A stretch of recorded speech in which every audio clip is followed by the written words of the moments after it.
Alrighty, it's time to graph inequalities, and that means things without equal signs. It means they're not equal to this. This side is greater than this side, so they're out of balance here. It's not equal to.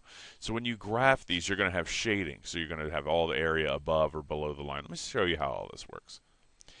On this one, it's pretty much set up. It's solved for y.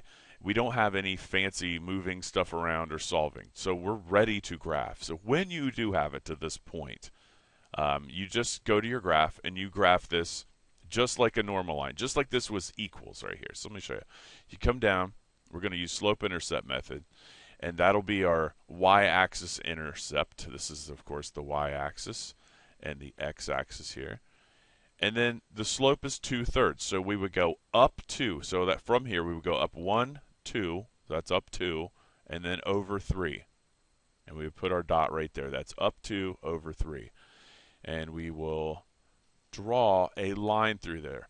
But here's the deal. Instead of making a solid line, because this is not equal to, if it was greater than or equal to, we would make a solid line. And that includes less than or equal to. If it's just less than or greater than, we have a dotted line. So make sure to write that down.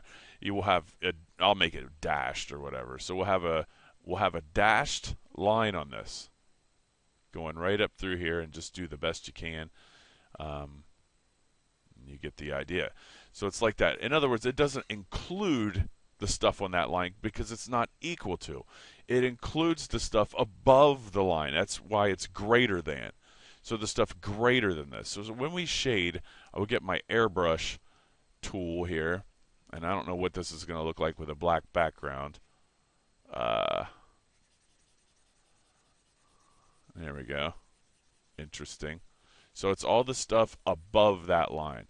Now when you go to shade, one other way you could shade, let's just say I'm doing this in light blue here.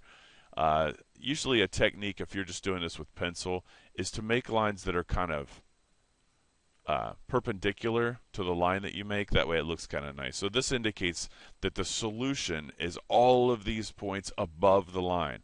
So greater than, think above. Don't think left and right. Less than, below. A lot of people get hung up on shading left or shading right, and that's, I think, incorrect to think that. It's above and below the line. All right, so that was my first example. We're going to do two more. This one will be slightly more involved here. Here it is. We're just going to knock this out real fast. We're going to solve this for y. And I did this on purpose because we're going to have the dividing by a negative sign flipping thing. Okay? So what we're going to do is we're going to subtract 2x from both sides. I draw our little line here. Very carefully, so that sign is still going in that direction, and we have minus y, and over on the right we have negative 2x plus 3. Now we have to divide by negative 1, and this is where the alarms need to go off, right here. So I'll do this in fantastic green. So this is like negative 1, and we're going to divide by a negative 1. When you divide by a negative, this sign gets flipped like that. All right, when you multiply or divide by a negative, and it's almost always dividing by a negative, you flip that inequality symbol around. This would become positive 2x minus 3. So remember, this is the line that we're going to graph now. This is the line. So we have done this correctly. We'll come down 3 and put our dot right there, and our slope is 2 over 1. Using slope-intercept method, I think it's the fastest way, probably the most popular way to do this. You could graph it any way you want. If you don't know how to graph, there's 3 tutorials on how to graph in multiple ways. You should watch.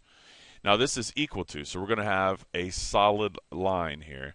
And I don't have to freehand this. I'll just try to make that go right through there. Boom, like that. All right. So we'll make our arrowheads, and then we'll do our shading. Back to our nifty airbrush. And when we shade this line, it's greater than, so we're going to shade above again. So it's above this line. All the area above the line. All right, and you get the idea. Fantastic. If it was less than, we would simply shade below. Let's see if that happens on the next example. Okay.